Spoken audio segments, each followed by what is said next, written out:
उसके बाद हम लोग बात करते हैं हमारे अगले टॉपिक की। हमारा अगला टॉपिक है आईटी एंड गवर्नेंस।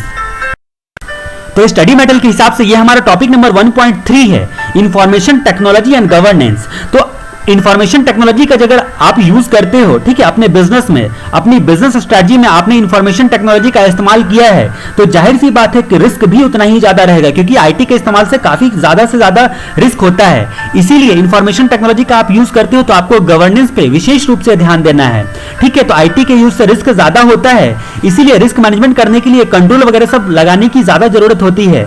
और खासकर इंफॉर्मेशन टेक्नोलॉजी जब आप लगाते हो तो इंफॉर्मेशन टेक्नोलॉजी एक्ट हो, क्लॉज नंबर 49 हो या कंपनीज एक्ट हो, अपने इंडिया में और विदेश की जितनी सारी एक्ट्स होते हैं जो कि हमारे लिए रिलेवेंट होते हैं, ठीक है, जैसे कि सार्बिन्स ऑक्सिलरी एक्ट, ये सारी चीजें गवर्नेंस को मैंडेटरी करके रखा हुआ है, यानी कि लीगल लॉ एंड रेगुलेशंस में रिक्वायरमेंट किया गया है, mandatory by various law and regulations.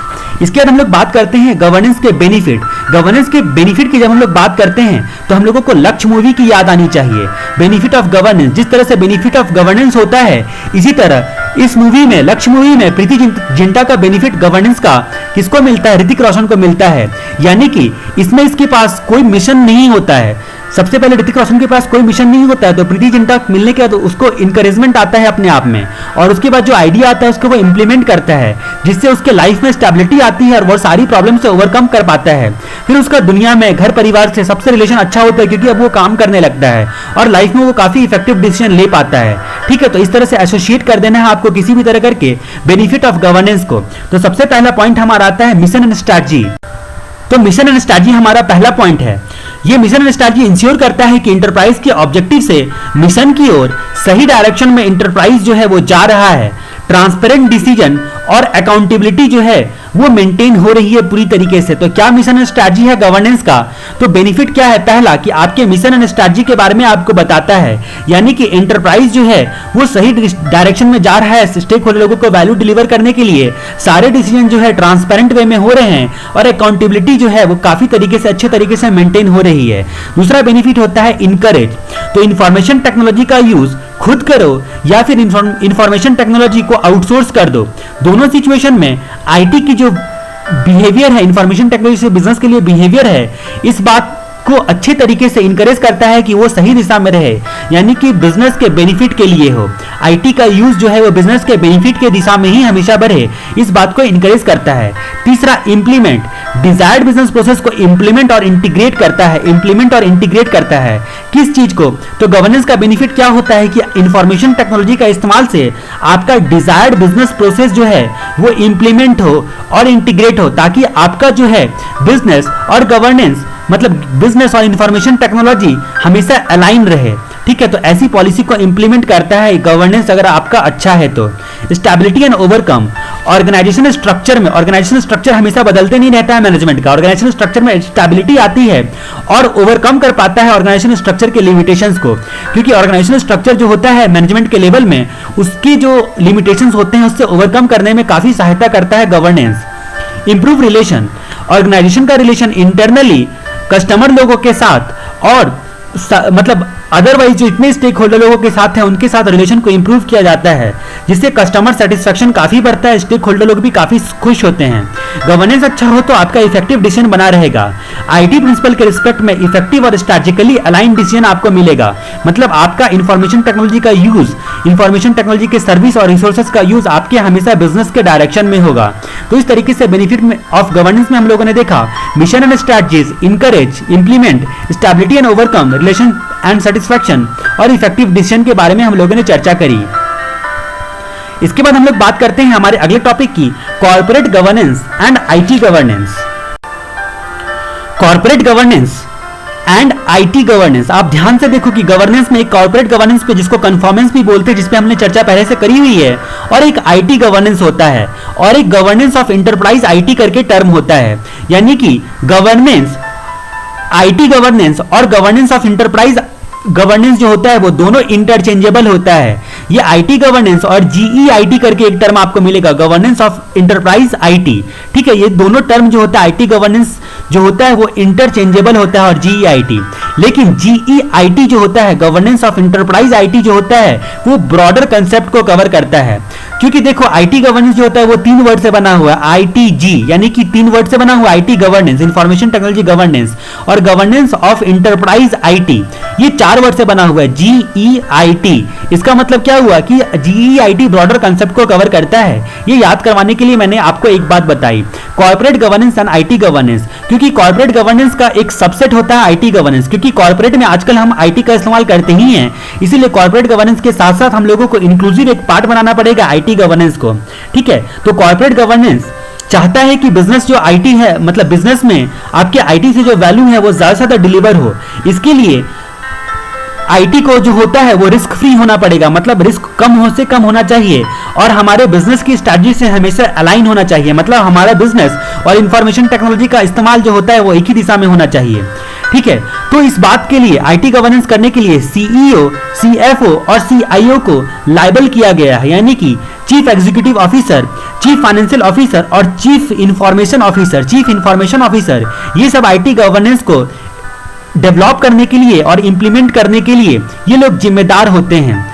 Corporate governance और आईटी गवर्नेंस में एक बात और लिखी हुई है कि इंटरप्राइज गवर्नेंस जैसा ही आपका जो ये आईटी गवर्नेंस है वो होता है, लेकिन इंटरप्राइज गवर्नेंस में जब आईटी पर ज्यादा फोकस किया जाता है तो उसको हम लोग आईटी गवर्नेंस के नाम से जानते हैं। यानी कि आपका आईटी गवर्नेंस जो होता है वो सबसेट होता है इंटरप्राइज गवर्नेंस का। ना केवल ये इंटरप्राइज गवर्नेंस का आईटी गवर्नेंस सबसेट होता है, बल्कि कॉर्पोरेट गवर्नेंस का भी ये सबसेट होता है। ठीक है, तो ओवरऑल आईटी गवर्नेंस का ऑब्जेक्टिव कॉर्पोरेट गवर्नेंस जैसा होता है, लेकिन आईटी गवर्नेंस पे इसमें ज्यादा फोकस किया जाता है। इसीलिए कहा जा सकता है कि आईटी गवर्नेंस इंटरप्राइज गवर्नेंस या कॉर्पोरेट गवर्नेंस का सबसेट होता है। हम लोग यहां पर बात करते हैं IT governance and governance of enterprise IT के बारे में। तो आपके स्टडी मटेरियल के हिसाब से टॉपिक नंबर 1.5 है जो हमें IT governance and governance of enterprise IT के बारे में बताता है, आईटी गवर्नेंस एंड जीईआईटी के बारे में बताता है। यानी कि पहले हम लोगों को आईटी गवर्नेंस के बारे में पढ़ना है, उसके बाद हम लोगों को जीईआईटी के गवर्नेंस ऑफ इंटरप्राइज आईटी के बारे में पढ़ना है। मैं आपको याद दिला देना चाहूं कि मैंने क्या बोला था कि IT governance and governance of enterprise IT यानी कि जीईआईटी दोनों टर्म आपस में इंटरचेंजेबल है, लेकिन जीईआईटी का स्कोप ब्रॉडर है और मैक्रो कंसेप्ट पर ज्यादा फोकस करता है। जीईआईटी का गवर्नेंस ऑफ इंटरप्राइज आईटी का कंसेप्ट जो होता है वो ब्रॉडर होता है और ज्यादा फोकस करता है वो मैक्रो कंसेप्ट पे ज्यादा फोकस करता है। तो हम लोग यहाँ पर टॉपिक नंबर 1.5 स्टडी मटेरियल के हिसाब से उसमें हमारा पहला पार्ट है आईटी गवर्नेंस, उसके बारे में हम लोग चर्चा करते हैं। ये आईटी गवर्नेंस क्या होता है? आईटी गवर्नेंस आईटी से रिलेटेड इफेक्टिवनेस, अकाउंटेबिलिटी और कंप्लायंस का इवेल्युएट, डायरेक्ट एंड मॉनिटर करने का प्रोसेस होता है। आईटी गवर्नेंस क्या होता है?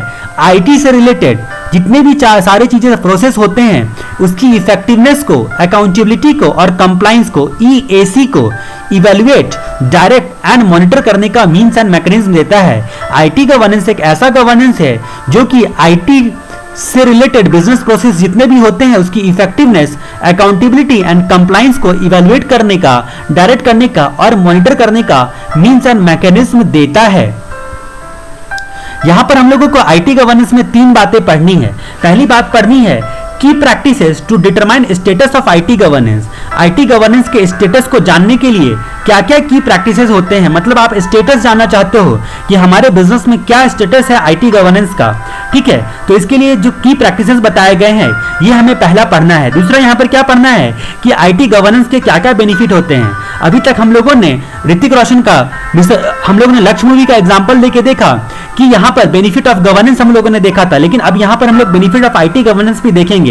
और उसके बाद हम लोग बेनिफिट देखने के बाद हर एक जितने भी बेनिफिट होते हैं उसके लिए कुछ फैक्टर्स जो होते हैं वो क्रिटिकली इंश्योर करने होते हैं। इन 3 बातों को यहाँ पर पढ़ेंगे।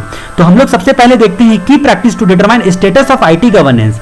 आईटी गवर्नेंस के स्टेटस को जानने के लिए आपको की प्रैक्टिस, तो इस चाइनीज के साथ आप चाइनीज की तरह कराटे का प्रैक्टिस आप करते हो, हूं how how what what how how, ठीक है। तो ये सारे टर्म्स आपको मिलेंगे, ठीक है। ये की प्रैक्टिस है आईटी गवर्नेंस को, इसकी फोटो मैंने आपको सिर्फ याद करने के लिए दिखाई। अदरवाइज हम लोग यहाँ पर देखते हैं key practice to determine status of IT governance. यहाँ पर हु पहला आप जो है बना सकते हो हु, दूसरा हाउ और तीसरा what. Who how and what, ये key practice to determine status of IT governance, ठीक है। तो मान लो कि आप यहां पर आईटी यानी कि रोबोट के साथ जो है वो आप कराटे की प्रैक्टिस कर रहे हो, ठीक है। तो क्योंकि आपका स्टेटस इतना ज्यादा है कि आपने खुद के घर में रोबोट खरीदी हुई है और आप जो है उसके साथ कराटे का प्रैक्टिस करते हो, तो who how what, who how how जो कराटे की प्रैक्टिस आप कर रहे हो, तो की प्रैक्टिस टू डिटरमाइन स्टेटस, आपका स्टेटस इतना अच्छा है आईटी गवर्नेंस। तो यहां पर सबसे पहला हमारा पॉइंट क्या आता है, हु, मतलब कि कौन डिसीजन को डायरेक्ट कंट्रोल और एग्जीक्यूट करेगा, ठीक है। कौन करेगा एग्जीक्यूट, एग्जीक्यूट करने वाला आखिर कौन है, ये स्टेटस ऑफ आईटी गवर्नेंस को बताता है कि हमारा जो है आईटी गवर्नेंस में को मतलब कौन उसको डायरेक्ट करेगा, आईटी गवर्नेंस मतलब आईटी के एक्टिविटीज को कौन डायरेक्ट करेगा, कौन कंट्रोल करेगा और जो है एग्जीक्यूट करेगा आईटी से रिलेटेड डिसीजंस को, हाउ। दूसरा नंबर पॉइंट हमारा डिसीजन से रिलेटेड है, डिसीजन कैसे लिया जाएगा, हाउ डिसीजन, ठीक है। How the decision are made, कैसे डिसीजन लिया जाएगा। और डिसीजन लेते वक्त में कुछ एक्सेप्शन भी आएंगे, तो उस एक्सेप्शन को कैसे हैंडल करना है हमें, इस बारे में बताता है, how exceptions are to be handled, ठीक है। उसके बाद हमारा तीसरा पॉइंट आता है मॉनिटर एंड इंप्रूव रिजल्ट। जो कुछ भी गवर्नेंस के रिजल्ट में आपको आईटी को यूज करने से जो भी खामियां मिली, उस बात को मॉनिटर करना और उसको इंप्रूव कैसे करना है, तो ये चीज हमें देखना है। ये भी की प्रैक्टिस है कि क्या क्या हमारी खामियां हैं उसको मॉनिटर एंड इंप्रूव करना है। उसके बाद हमें आता है अगला पॉइंट व्हाट, ठीक है। तो व्हाट में बोलता है कि क्या इंफॉर्मेशन लगेगा डिसीजन लेने में, डिसीजन लेने में आपको क्या जानकारियां लगेगी, ठीक है, क्या जानकारियां लगेगी आपको डिसीजन लेने में। दूसरा कि यहां पर क्या बोलता है कि डिसीजन लेने के लिए आपको क्या मैकेनिज्म की जरूरत पड़ेगी, डिसीजन लेने के लिए आपको क्या मैकेनिज्म की जरूरत पड़ेगी।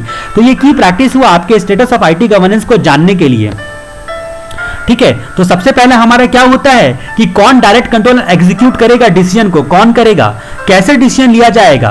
तीसरा पॉइंट हमें बोलता है कि कैसे इंफॉर्मेशन चाहिए होगा डिसीजन लेने के लिए, ठीक है। उसके बाद कैसा मैकेनिज्म की जरूरत पड़ेगी डिसीजन लेने के लिए, एक्सेप्शन को कैसे हैंडल किया जाएगा और जो जितने भी गवर्नेंस जो हमने अप्लाई किया है उसके रिजल्ट को कैसे मॉनिटर करना है और कैसे इंप्रूव करना है। ये जो key practice to determine IT governance होता है, ये बोर्ड और सीनियर मैनेजमेंट की जिम्मेदारी होती है। Key practice to determine status of IT governance, ये जिम्मेदारी किसकी होती है, बोर्ड एंड सीनियर मैनेजमेंट की। दूसरी चर्चा हम लोग करते हैं आईटी गवर्नेंस में बेनिफिट ऑफ आईटी गवर्नेंस।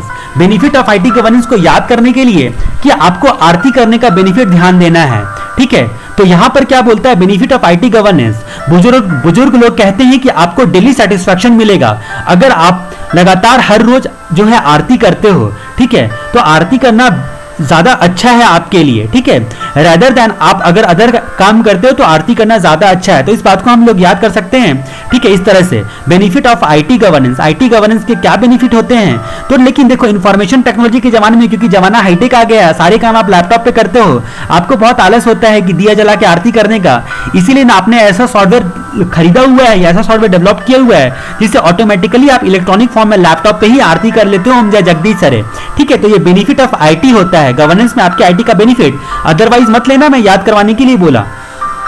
तो यहां पर हम लोगों को दो चीजें को इंक्रीज होगा, डिलीवर एंड सेटिस्फैक्शन, ठीक है। Increase deliver and satisfaction, improve ARTI, better rather than, इसे सारे पॉइंट्स को हम लोग कवर करेंगे। तो हम लोग सबसे पहले यहां पर देखते हैं कि इंक्रीज करता है, क्या इंक्रीज करता है, आईटी के इस्तेमाल से वैल्यू डिलीवरी को इंक्रीज करता है, आईटी के इस्तेमाल से वैल्यू डिलीवरी को इंक्रीज करता है, यूजर के सेटिस्फैक्शन को इंक्रीज करता है इंफॉर्मेशन टेक्नोलॉजी सर्विस से, ठीक है। तो पहला दो बातों को इंक्रीज करता है, ठीक है। वैल्यू डिलीवर्ड आईटी यूज से, वैल्यू जो डिलीवर किया जाएगा आईटी यूज से उसको इंक्रीज करता है, यूजर के सेटिस्फैक्शन को बढ़ाता है इंफॉर्मेशन टेक्नोलॉजी के यूज से, इंप्रूव करता है ARTI यानी कि एजिलिटी को इंप्रूव करता है। एजिलिटी का मतलब रिस्पॉन्सिवनेस होता है, ठीक है। तो आईटी का यूज करोगे तो आपका रिस्पॉन्सिवनेस इंप्रूव होगा ही, ठीक है। तो बिजनेस नीड को सपोर्ट करने के लिए आईटी का जो है रिस्पॉन्सिवनेस है उसको इंप्रूव करता है, यानी कि एजिलिटी को इंप्रूव करता है। आईटी से रिलेटेड रिस्क जो होती हैं उसको मिटिगेट करना ओवरऑल बेसिस पे इस बात को इंप्रूव करता है कि रिस्क को मिटिगेट किया जा सके, यानी कि रिस्क को इंप्रूव नहीं करता है, रिस्क को डिक्रीज करता है। उसके बाद जो होता है ट्रांसपेरेंसी, और यहां पर कंट्रीब्यूशन देता है किसी भी बिजनेस में आईटी का इस्तेमाल से, आईटी का जो आप इस्तेमाल करो उसमें ट्रांसपेरेंसी देता है। तो एजिलिटी, रिस्क रिड्यूस, ट्रांसपेरेंसी और इंटीग्रेट, यहाँ पे आई से इंटीग्रेट हो गया, ठीक है, इंटीग्रेट करता है सारे लॉ एंड रेगुलेशन को अपने आप में, ठीक है, अपने आप में। ये जो आईटी गवर्नेंस होता है, जितने भी आईटी से रिलेटेड कानून होते हैं, चाहे वो आपका इंफॉर्मेशन टेक्नोलॉजी एक्ट क्यों ना हो, उसको भी आपस में इंटीग्रेट करता है। ठीक, इसके बाद बेटर कॉस्ट परफॉर्मेंस देता है। ये तो जाहिर सी बात है कि बेटर कॉस्ट परफॉर्मेंस मतलब आईटी के यूज से आपका कॉस्ट रिड्यूस होगा और परफॉर्मेंस आपको बढ़ेगा, इसलिए बेटर कॉस्ट परफॉर्मेंस देता है। उसके बाद बोलता है कि इनेबलर फॉर चेंजेस, ठीक है, ये आपकी चेंज में रुकावट नहीं करता है, बदलाव को ये बढ़ावा देता है कि आप अपने बेटर बिजनेस प्रोसेस को और भी बेहतर बनाओ आईटी का इस्तेमाल से। इस बात को इनेबलर करता है, ना कि आईटी गवर्नेंस आपको बाधा देता है, उल्टा इनकरेज करता है, ठीक है। और आईटी रिसोर्सेज का आपका ऑप्टिमल यूटिलाइजेशन करने में हेल्प करता है। आईटी के जितने भी आपके रिसोर्सेज होते हैं, जो भी खर्चे होते हैं और सर्विसेज होते हैं, उसका ऑप्टिमम यूटिलाइजेशन करने में हेल्प करता है। यह आपके आईटी गवर्नेंस का बेनिफिट होता है। उसके बाद हम लोग बात करते हैं for every defined benefit it is critical to ensure. हर डिफाइंड बेनिफिट के लिए कुछ बातों को इंश्योर करना काफी क्रिटिकल है। कौन कौन सी बातें हैं जो आपको काफी क्रिटिकल है? तो for every defined benefit critical to ensure, तो ये जो सोने का अंडा है इसका ओनर कौन है, यानी कि हर बेनिफिट का जो है रिस्पॉन्सिबल पर्सन कौन है, ओनर। क्या आपका जो बेनिफिट मिल रहा है आईटी का इस्तेमाल से, उसका कोई लिंक है बिजनेस से, उसका नेक्सस, डायरेक्ट नेक्सस होना चाहिए। क्या बेनिफिट होगा और कब बेनिफिट होगा वो डॉक्यूमेंटेड होना चाहिए। क्या क्या एजम्पशन लिया है आपने बेनिफिट को असेसमेंट करने के लिए, आपने बेनिफिट का अंदाजा लगाने के लिए क्या क्या एजम्पशंस वगैरह सब लिया है, उस बातों का जो है वहां पर इंश्योर करना काफी जरूरी है, ठीक है। और उसके बाद यहाँ पर मीजर यहाँ पर जो भी मीजर होंगे आपके बिजनेस प्रॉब्लम से रिलेटेड, उसको आइडेंटिफाई करना है। और टाइमली एंड एक्यूरेट डिसीजन कैसे लिया जाता है आपके आईटी के इस्तेमाल से, उसके बारे में हमें चर्चा करनी है। तो सबसे पहले हमारा पॉइंट आता है ओनरशिप। हर एक डिफाइंड बेनिफिट के लिए अभी अभी जो हम लोगों ने बेनिफिट देखा, इंप्रूव आरती, ठीक है, डिलीवर सेटिस्फैक्शन, ये सारी चीजें हम लोगों ने देखा। उसमें बोलता है सबसे पहले आपको हर एक बेनिफिट के लिए ओनरशिप डिफाइन करना है और एग्रीड होना है। मतलब रिस्पॉन्सिबल कौन रहेगा वो डिफाइन होना चाहिए, न केवल डिफाइन होना चाहिए, उनसे हमने एग्रीमेंट करके भी रखा हुआ होना चाहिए। और उसके बाद जो भी हमारा बेनिफिट होता है आईटी के यूज से, जो भी बेनिफिट होता है हमारा, वो सारे बेनिफिट जो होते हैं वो रिलेवेंट होने चाहिए, मतलब हमारे बिजनेस डायरेक्शन में होने चाहिए। मतलब आईटी बेनिफिट और बिजनेस बेनिफिट जो है हमारा अलाइन होना चाहिए। उसके बाद रियलिस्टिक टाइम एंड डॉक्यूमेंटेड होना चाहिए। बेनिफिट को रियलाइज करने का क्या टाइम होगा वो रियलिस्टिक होना चाहिए और डॉक्यूमेंटेड होना चाहिए कि किस वक्त बेनिफिट मिलेगा। आज आईटी लगाया तो बेनिफिट ऐसा नहीं हो कि मेरे को 20 साल के बाद मिले, ठीक है। तो रियलिस्टिक होना चाहिए, यानी कि प्रैक्टिकल होना चाहिए और डॉक्यूमेंटेड होना चाहिए सारे बेनिफिट। जो आपने बेनिफिट का असेसमेंट किया है उसके लिए आपने क्या क्या एजम्पशंस लिए हैं, क्या क्या डिपेंडेंसी और क्या क्या रिस्क जो है उसको कंसिडर किया है, वो अंडरस्टूड होना चाहिए, ठीक है, और डॉक्यूमेंटेड होना चाहिए। एजम्पशन, डिपेंडेंसी और रिस्क जो होते हैं वो आईटी के यूज से, ये बात को इंश्योर करना भी आपके लिए जरूरी है। फिर यहाँ पर लास्ट वाला पॉइंट आता है बेनिफिट को मेजर करने के लिए आपके पास एक्यूरेट डाटा अवेलेबल होना चाहिए या फिर ऑब्टेन करना आसान होना चाहिए। एक्यूरेट डाटा अवेलेबल होना चाहिए या फिर आसान होना चाहिए, जिससे आप जो है बेनिफिट को मेजर कर पाओ। उसके बाद हमारा अगला टॉपिक है गवर्नेंस ऑफ इंटरप्राइज आईटी, यानी कि जीईआईटी। मैं आपको याद दिला देना चाहूं कि मैंने बोला था कि आईटी गवर्नेंस और जीईआईटी ये दोनों टर्म आपस में इंटरचेंजेबल है और जीईआईटी ब्रॉडर कंसेप्ट को कवर करता है। तो गवर्नेंस ऑफ इंटरप्राइज आईटी के बारे में हम लोग चर्चा करेंगे। इसमें हमें दो बातें मुख्य रूप से पढ़नी है, क्या बेनिफिट होता है जीईआईटी का और की गवर्नेंस प्रैक्टिस क्या होता है जीईआईटी का। बेनिफिट क्या होता है जीईआईटी का और की गवर्नेंस प्रैक्टिस क्या होता है जीईआईटी का, दो बातें हमें मुख्य रूप से पढ़नी है। तो हम लोग बात करते हैं यहाँ पर governance of enterprise IT. Governance of enterprise IT subset होता है कॉर्पोरेट गवर्नेंस का, मतलब ठीक आईटी गवर्नेंस की तरह। जैसा आईटी गवर्नेंस सबसेट होता था कॉर्पोरेट गवर्नेंस का, वैसे जीईआईटी भी गवर्नेंस मतलब कॉर्पोरेट गवर्नेंस का सबसेट होता है, ठीक है। लेकिन इसमें एक चीज विशेष ध्यान क्या दिया जाता है कि आपको इंटरप्राइज लेवल पर इंफॉर्मेशन सिस्टम कंट्रोल का फ्रेमवर्क लगाना पड़ेगा। जीआईटी बोलता है कि आपको इंटरप्राइज लेवल पर आईएस कंट्रोल आपका काफी मजबूत होना चाहिए, यानी कि जीआईटी एक फ्रेमवर्क भी देता है जो इंफॉर्मेशन सिस्टम कंट्रोल के लिए होता है। ये प्रोवाइड करता है आईटी गवर्नेंस की फैसिलिटी को, यानी कि जीआईटी आपने लगा दिया तो आपकी आईटी गवर्नेंस की फैसिलिटी भी सारी आपको मिल जाएगी। ये डिफाइन करता है रिस्पॉन्सिबिलिटी एंड अथॉरिटी को हर एक लेवल के मैनेजमेंट के लिए। मतलब हर एक लेवल के मैनेजमेंट की रिस्पॉन्सिबिलिटी और ऑथोरिटी जो होती है, इस बात को जीआईटी डिफाइन करता है। तो गवर्नेंस ऑफ इंटरप्राइज आईटी ये सबसेट होता है कॉर्पोरेट गवर्नेंस का। ये आपके इंफॉर्मेशन सिस्टम कंट्रोल फ्रेमवर्क को भी विद इन इंटरप्राइज इंप्लीमेंट करता है। ये प्रोवाइड करता है आईटी गवर्नेंस की फैसिलिटी, और ये हर एक लेवल के मैनेजमेंट की रोल एंड रिस्पॉन्सिबिलिटी डिफाइन करता है। जब रोल एंड रिस्पॉन्सिबिलिटी डिफाइन करने की बात आती है गवर्नेंस चैप्टर में, तो आपको आरएसीआई चार्ट क्या होता है ये आगे चल के हम डिस्कस करने वाले हैं। आरएसीआई चार्ट की चर्चा कर देनी है कि आरएसीआई चार्ट अगर आपने ऑर्गेनाइजेशन में लगा डाला तो आप रिस्पॉन्सिबिलिटी को अच्छे से गवर्नेंस के लिए आप बांट सकते हो मैनेजमेंट के बीच में। तो गवर्नेंस ऑफ एंटरप्राइज आईटी में पहली बात हम लोग पढ़नी है हमें, बेनिफिट क्या क्या होता है। गवर्नेंस ऑफ एंटरप्राइज आईटी के बेनिफिट्स क्या क्या होते हैं। पहला बेनिफिट है हमारा कि कंसिस्टेंट अप्रोच से आईटी को और बिजनेस स्ट्रैटेजी को लगातार अलाइन करके रखा रहना चाहिए। जीआईटी आपने लगाया है तो ये तो बेनिफिट हर जगह आपको मिलेगा।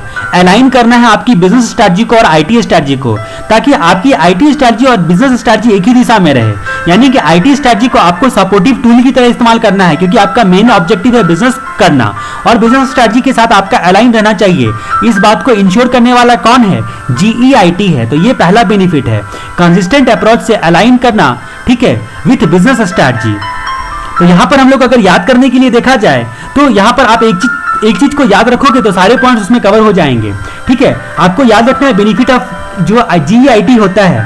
ठीक है, तो आईटी को अगर आप बिजनेस से अलाइन करते हो, ठीक है, आईटी को अगर आप बिजनेस से अलाइन कर देते हो अच्छे तरीके से, ठीक है, और आपका बिजनेस डिसीजन जो है हमेशा ट्रांसपेरेंट होता है, कानून का पालन करते हुए आपका बिजनेस डिसीजन जो होता है हमेशा ट्रांसपेरेंट होता है आईटी का इस्तेमाल करने से, तो फिर आपको जो है इवेल्युएट, डायरेक्ट और मॉनिटर करना काफी आसान हो जाएगा।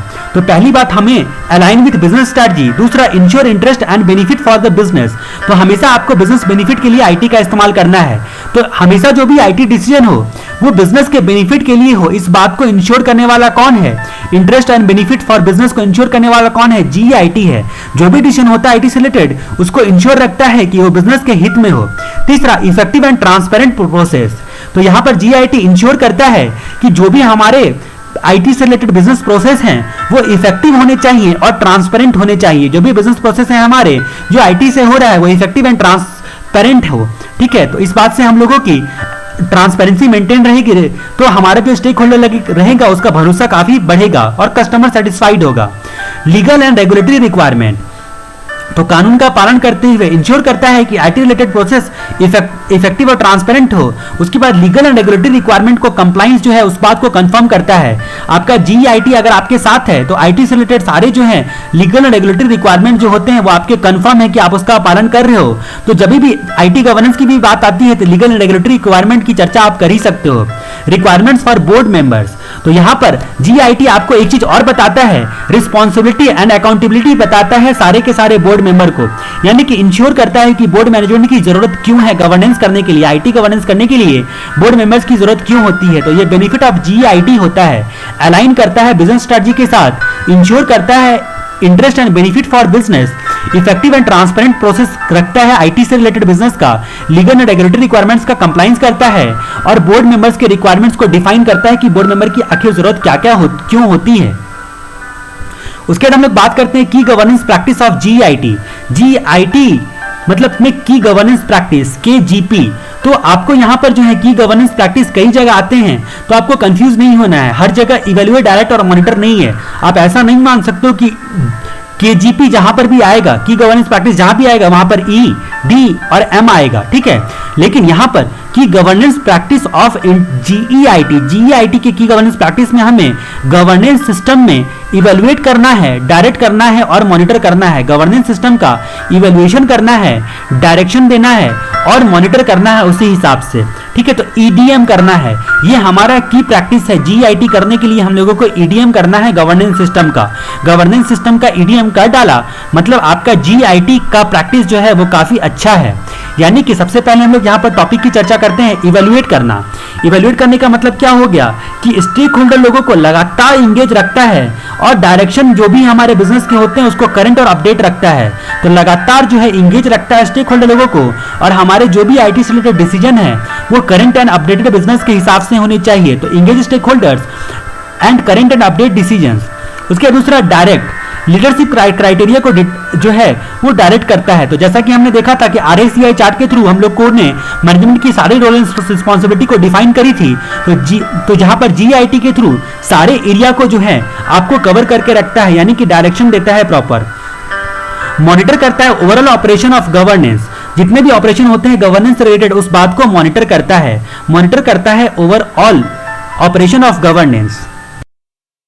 हम लोग सारी चीजों को रिवाइज करते हैं फिर से।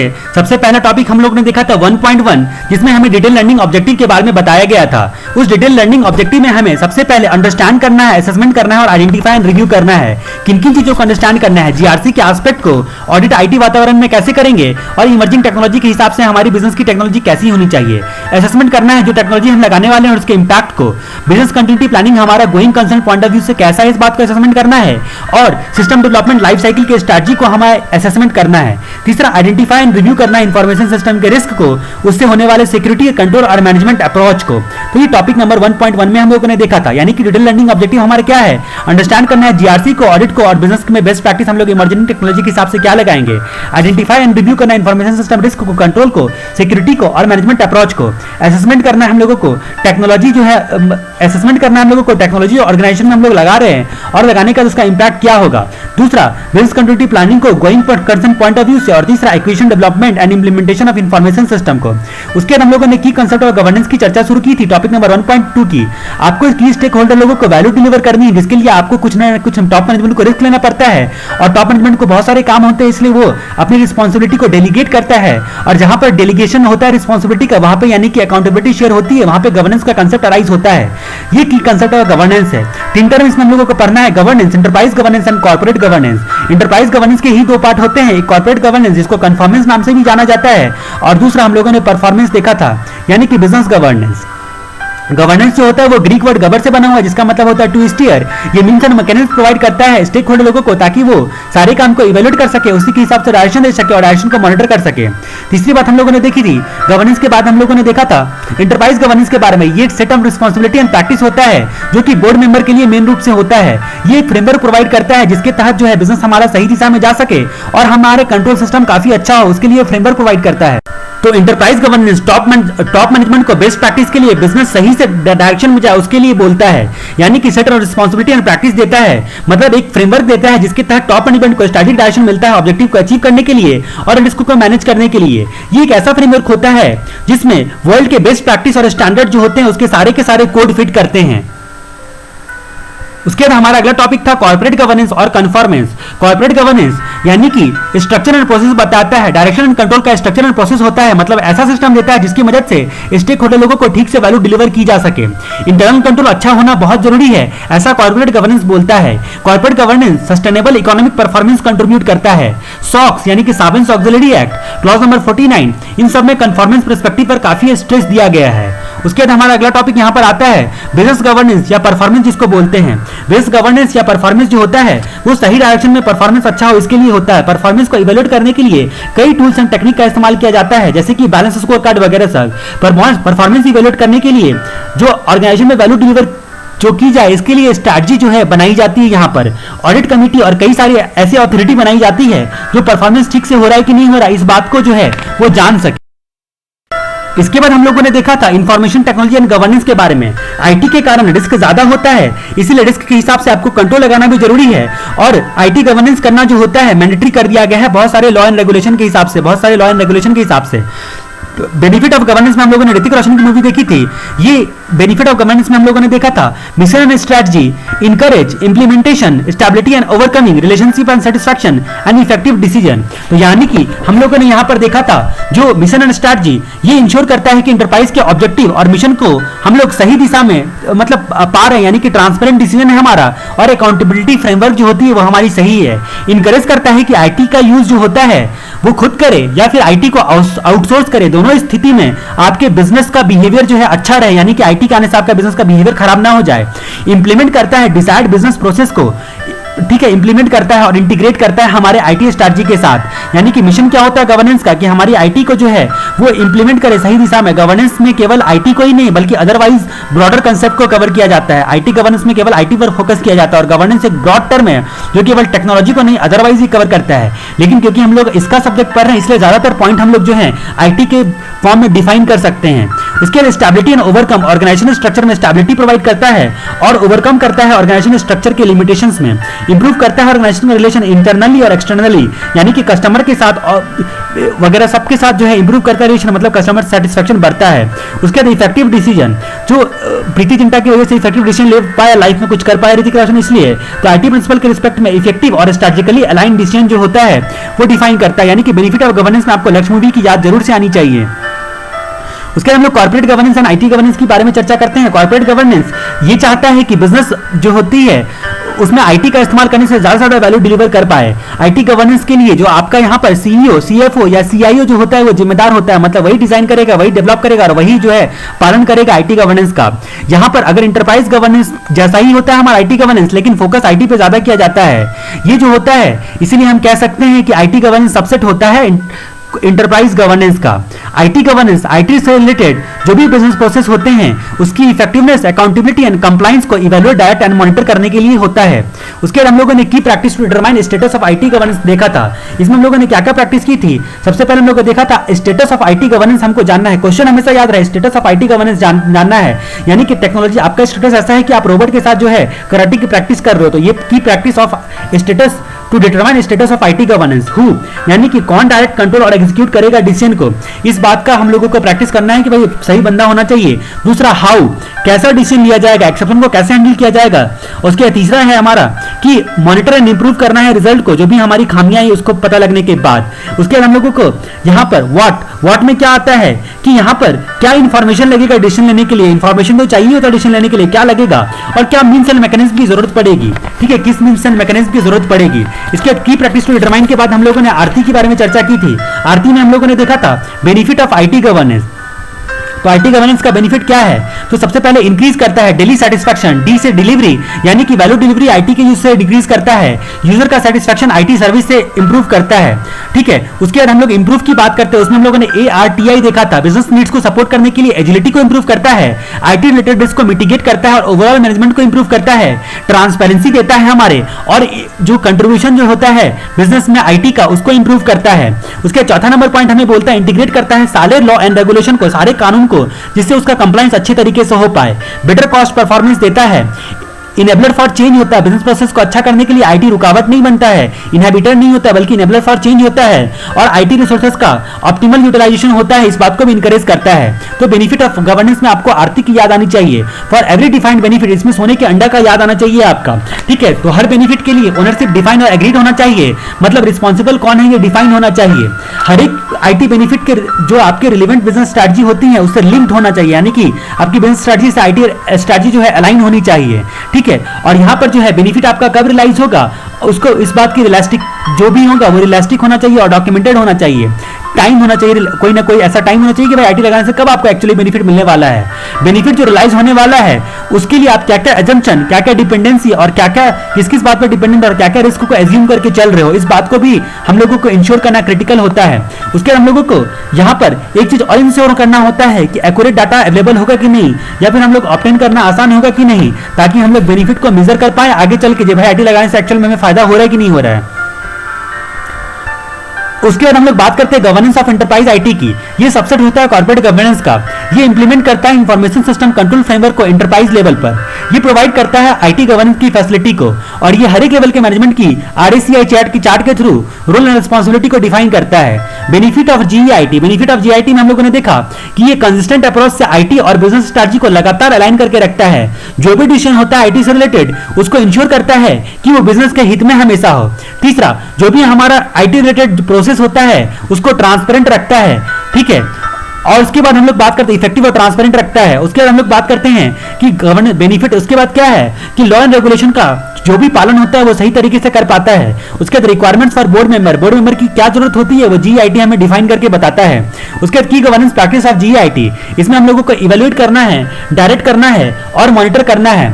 यानी कि इवेल्युएट करना है मतलब हम लोगों को स्टेक होल्डर लोगों को एंगेज रखना है, और उसके बाद जो हमारा डिसीजन जो भी होगा वो current and updated business strategy के हिसाब से होना चाहिए। डायरेक्ट करता है मैनेजमेंट में लीडरशिप क्राइटेरिया को, यानी कि हायरार्की को डायरेक्ट करता है ये गवर्नेंस सिस्टम के लिए। उसके बाद मॉनिटर करता है ओवरऑल ऑपरेशन ऑफ गवर्नेंस। इस प्रकार से अब तक जो हम लोगों ने देखा उसकी चीजों को हम लोगों ने रिवाइज की, और अगले वीडियो में वापस से फिर हम लोग इसको रिवाइज करेंगे, और कई बार हम लोग फास्ट ट्रैक रिवीजन की वीडियो में भी रिवाइज करेंगे। ठीक है, अगली वीडियो